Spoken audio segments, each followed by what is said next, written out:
Hello, I'm Audrey Zatsa, and you're watching the 6:30 p.m. Prime News on My Media Prime TV. And we begin today's edition with this human interest story. Enormous material damage has been recorded after the recently constructed Marriott Metropolitan Hotel at the Terminus Saint-Michel-Douala 3 subdivision caught fire earlier this day. The cause of the fire incident is yet to be established, and no human life has been lost. More on this in our subsequent edition of our newscast. The President of the Republic of Cameroon, His Excellency Paul Biya, was receiving yesterday, 23rd of July 2021, of June 2021, Nigerian business tycoon Aliko Dangote at the Unity Palace in the political capital Yaoundé. The focus of their discussion was on more investments or more business investments in the country. Details with Lasha Kingsley. Paul Biya and his guest over an hour reviewed the functioning of the landmark cement factory operated by the business tycoon in Cameroon and the way forward for more investments in the country. Speaking to the press at the end of the audience, Aliko Dangote expressed his deep admiration and gratitude to President Paul Biya, whom he said has always stood by him and spared no effort to facilitate the implantation of his business in Cameroon. When we first came into Cameroon, we started our work, and then we had very, very big issues because of some people who tried to block us. But the president and also the cabinet really stood on our side and made sure that yes, we we continue with our work. But the work was stopped for almost a year and a half. But the president really gave us all the support, and that's why it is a good opportunity for me to also thank him for making sure that yes, they are always on the back of investors, and this has encouraged us to now think of doing much more to pay back for all the favors that they've done to us. The Nigerian wealthiest businessman also revealed that his company intends to set up in other locations in Cameroon so as to increase the output of his cement factory, and further investments will be made in other domains, including oil and gas. One of the areas that we discussed is actually the continued investment of Dangote here in Cameroon. We set up in Cameroon a couple of years back, as you are aware, but we are also going to continue to invest more, not only in cement, in other areas. We've discussed in oil and gas, we'll discuss in other areas where we'll have an investment. But really, it was a very, very good meeting. Dangote also revealed that if not of the presence of his cement factory in Cameroon, Cameroonians would have been paying double the price they are paying today. And, and I can assure you, if not because of Dangote, you'd have been paying double the price that you are paying today, because the other people who were here before us were not thinking about investing money. But, we feel very much at home. The audience was crowned with a medal award as President Paul Biya raised Aliko Dangote with the Commander of the National Order of Valor. About 1.3 million francs Cfa has been lost in a fire incident that occurred earlier this morning at about 4:30 a.m., which reduced to ashes a provision store near the car park at Rond-Point d'Edo. Eileen Sama was on the scene and reports. It was exactly 4:30 a.m. Thursday, 2021, when Gum Innocent, popularly known as Doctor, the owner of the shop, which was completely destroyed by the fire, received a call informing him that his business place was ablaze. Immediately, he jumped out of bed, rushed to the scene, where he met the ravaging flames, quickly consuming all his goods, and had absolutely nothing to do but watch his investments burn down in the twinkle of an eye. Exactly 4:35. Before reaching here, I discovered that everything was completely, the shop was completely down. And we started running up and down with sun and water.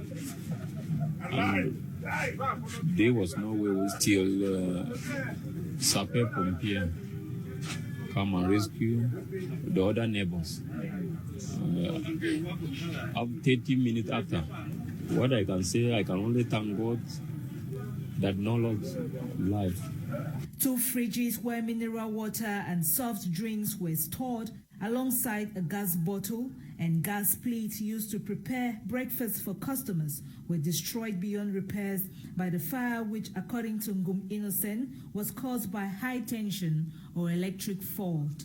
What I'm suspecting is that it seems as if the current was cut. The current was switched off after 1 hour. After 1 hour, when it come and do the disaster. The provision store, which has been existing for 6 years, is said to be the only livelihood of Doctor and his family. It come and do the disaster.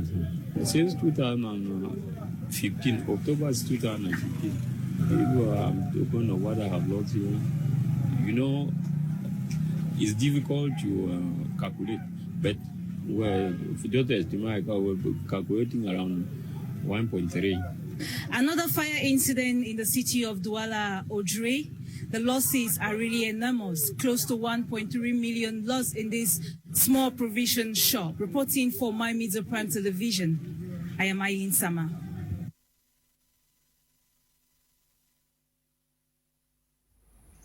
Thank you there, Eileen Sama. The phenomenon of sexual abuse on children and young girls, notwithstanding the immoral use of their images on social media, was the core of a press briefing granted this morning, or granted yesterday, by the Minister of Women's Empowerment and Family, Professor Marie-Thérèse Abena Ondoa. Yesterday, June 23rd, Abena Ondoa said in her speech, or mentioned the recent case implicating a renowned sport journalist, Martin Kamimimbe, with a young girl, 18-year-old girl called Malika Bayemi. More details with Nora Kakebi.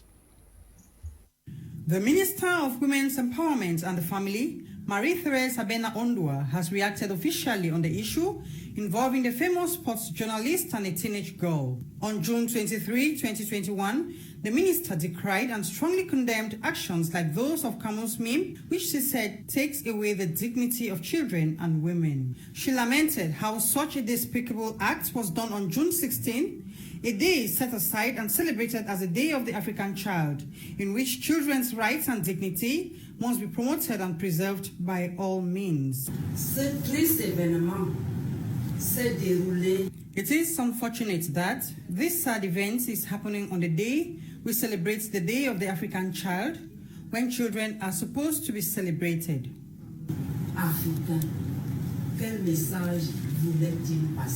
The minister has therefore said the government will back the sex tape victim of June 16, 2021, involving 2 male adults and a teenage girl. She reiterated on both national and international media in Yaoundé that all the perpetrators involved in the lovemaking and sharing of the video on social media must and will face the law. I want to reiterate the fact that sexual exploitation in children and all other forms of violence is punishable by law, because children's fundamental rights are violated.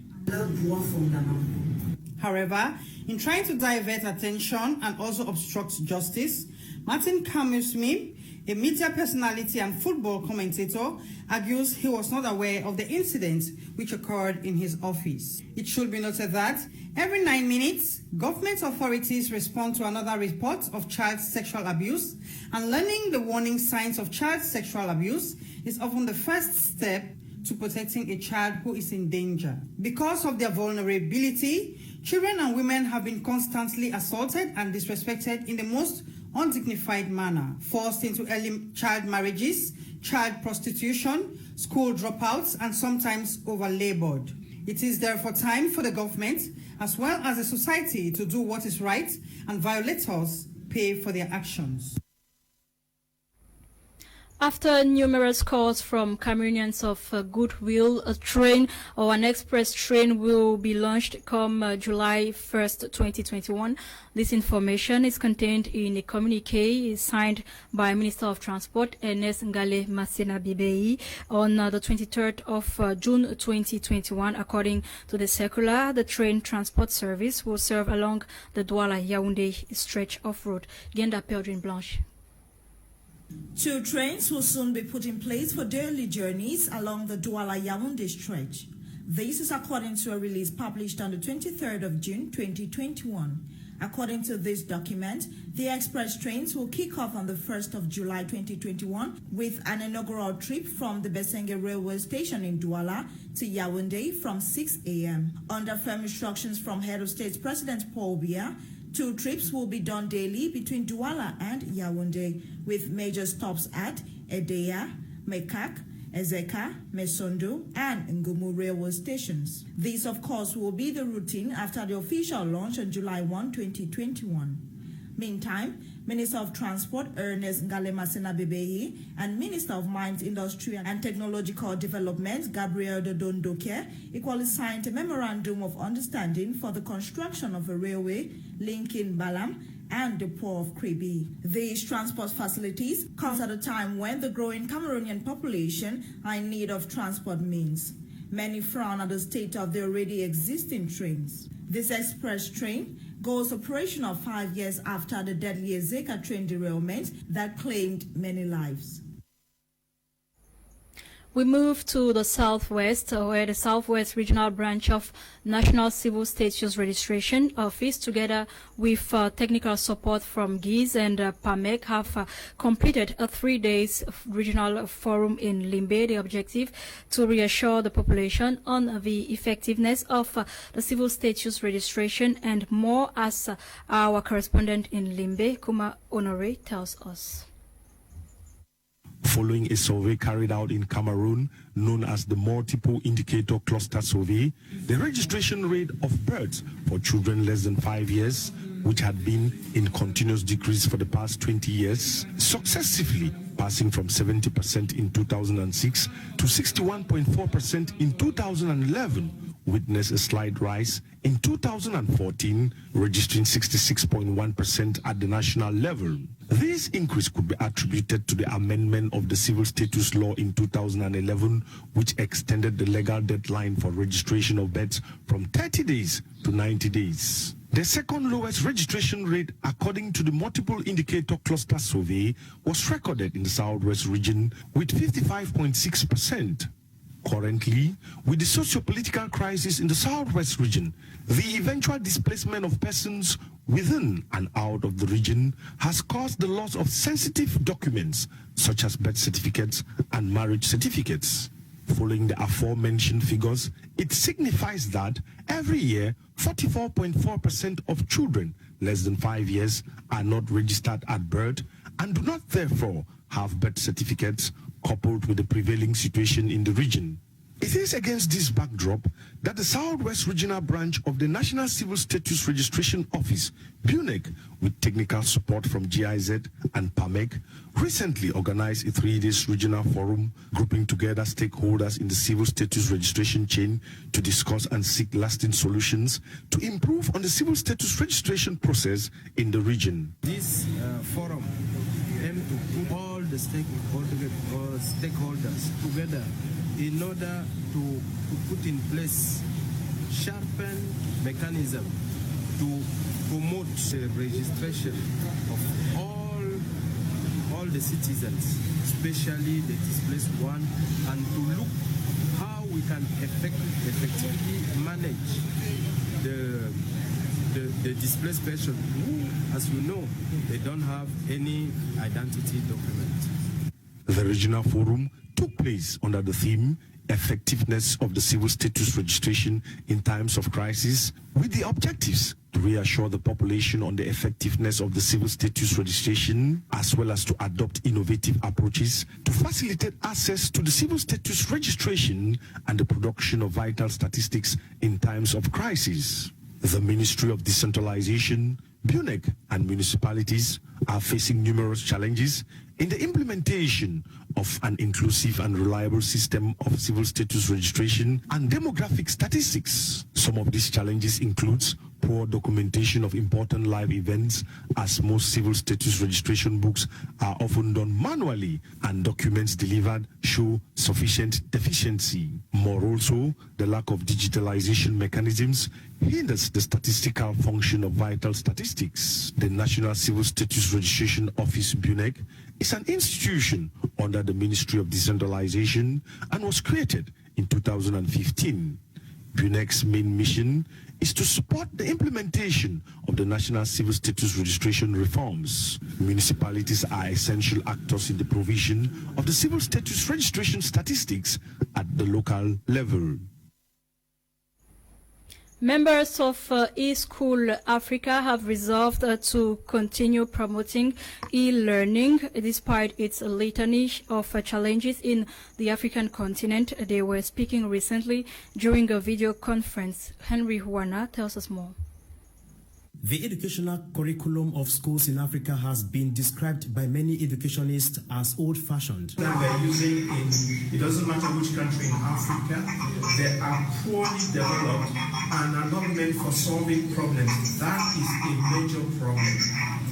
It is against this backdrop that members of eSchool Africa have met recently through a video conference to brainstorm on the new techniques and technologies for learning, despite its litany of challenges. With internet learning that are made even more serious in Africa are lack of adequate bandwidth, lack of constant electricity supply, lack of computers and other related hardware, lack of computer skills, then the fear of technology. Participants like Dr. Chukwu Emeka, Minister of State for Education from the Federal Republic of Nigeria, alongside his peers, stressed on the need for an increase of positivity of transformation of knowledge into interesting content for both the teacher and the learner. However, they have equally resolved to continue preaching the virtues of e-learning in Africa, which according to them will go a long way to better the educational system in the African continent and promote development. We move back to the southwest, where 6 students of the Life Trust Vocational Training Institute in Tiko have today defended their 2-month internship report carried out at the Life Sustaining Trust Foundation. Regan Moki attempted the defense ceremony and put together the following report.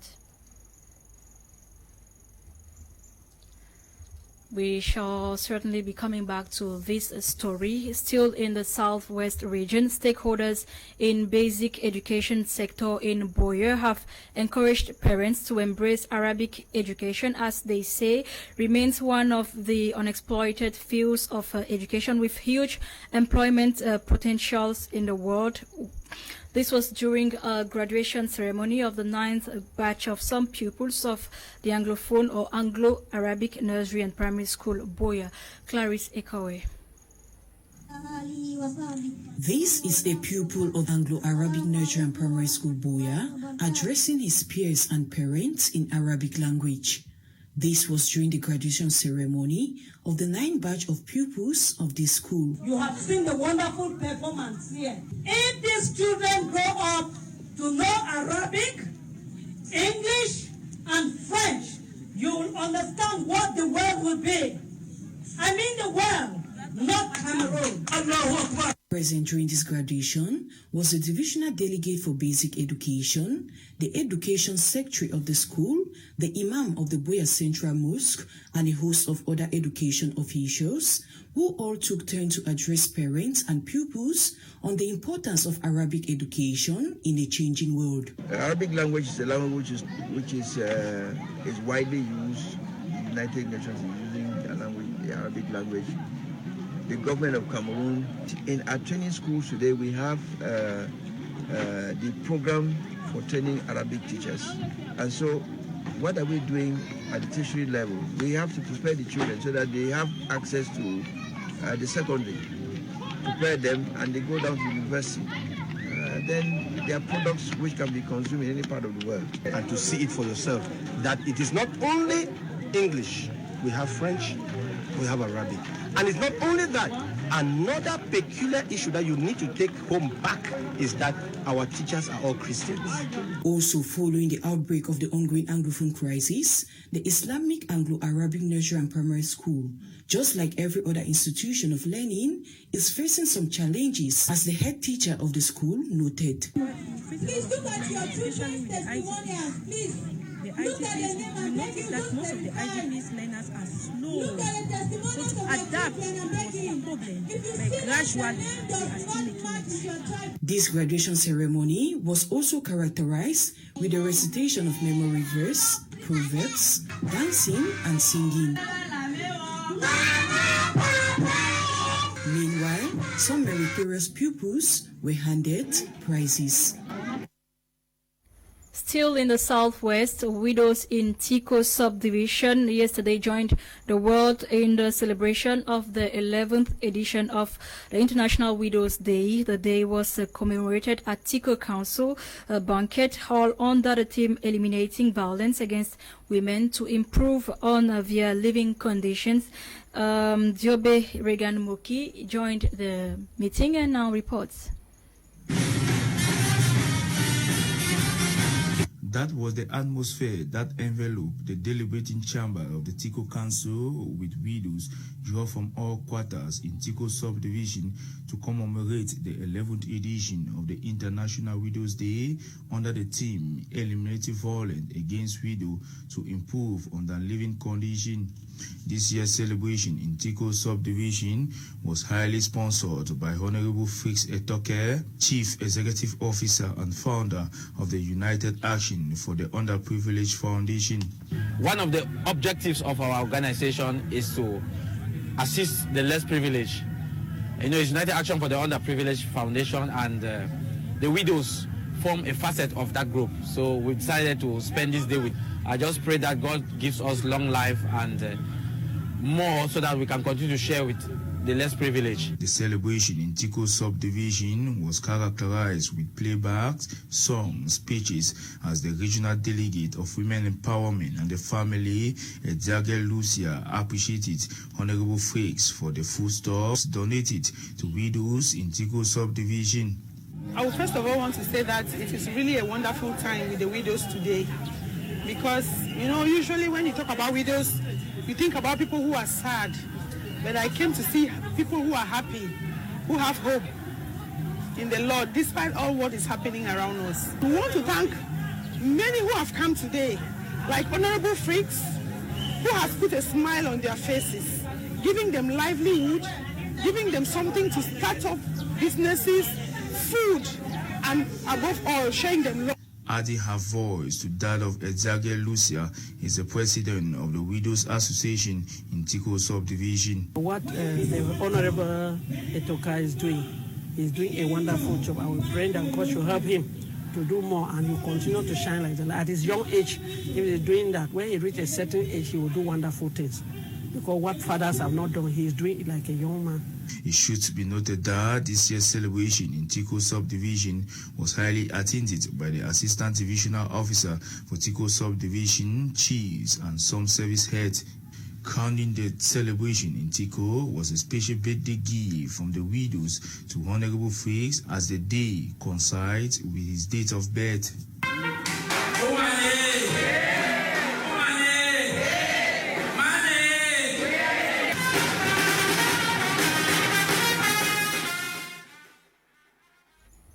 And in sports, the list of countries qualified for the round of 16 in the ongoing Euro 2021 tournament was completed last night for the outcome of the different games. Here comes Quentin Itapé. Après les 16e, place actuellement au 8e de finale. Les 16 équipes nationales qui joueront lors de la phase éliminatoire directe de l'UEFA Euro 2020 sont dorénavant connues. À l'affiche, France-Suisse. Champion du monde, les Bleus passent en tête du groupe F avec 5 points. Ils vont maintenant affronter la Suisse qui, avec 4 points à son actif, est 3e du pool A. Avec 7 points, l'Angleterre s'est qualifiée pour les 8e de finale et file à la première position du groupe D. Cette équipe affrontera l'Allemagne qui a franchi la 2e place du groupe F en totalisant 9 points. La Suède, malgré ses faiblesses, se retrouve étonnamment en tête du groupe E avec 7 points. Elle fera face à l'Ukraine qui termine 3e du groupe C avec 3 points. Le pays de Galles se retrouve en 8e de finale une nouvelle fois après la surprise de l'Euro 2016, 2e dans le groupe A avec 4 points. Le Danemark sera son adversaire. Ce dernier a atteint cette phase en tant que 2e du groupe B avec 3 points seulement. Les Pays-Bas, qui ont réalisé un parcours élogieux, sans défaite dans le groupe C avec 9 points, sont premiers. Leur opposé en 8e de finale sera la République tchèque qui finit 3e dans la poule D avec 4 points derrière l'Angleterre et la Croatie. Première du groupe A avec 9 points, l'Italie jouera contre l'Autriche qui est 2e du groupe C avec 6 points. Les Belges ont obtenu 9 points et prennent la tête du groupe B. Ils affronteront le Portugal qui a terminé 3e du groupe F avec 4 points. La Croatie, vice-champion du monde en titre, a fini avec 4 points en tant que 2e du groupe D et affrontera l'Espagne, 2e du groupe E, avec 5 points. Les pays éliminés pour cette 8e de finale de l'Euro devront regarder le reste des nations se battre à la télévision pour la suite de la compétition. On this sport note, we close the curtains of today's edition. Thanks for watching. Stay glued for more programs or Prime Hour on My Media Prime Television. Till then, stay blessed.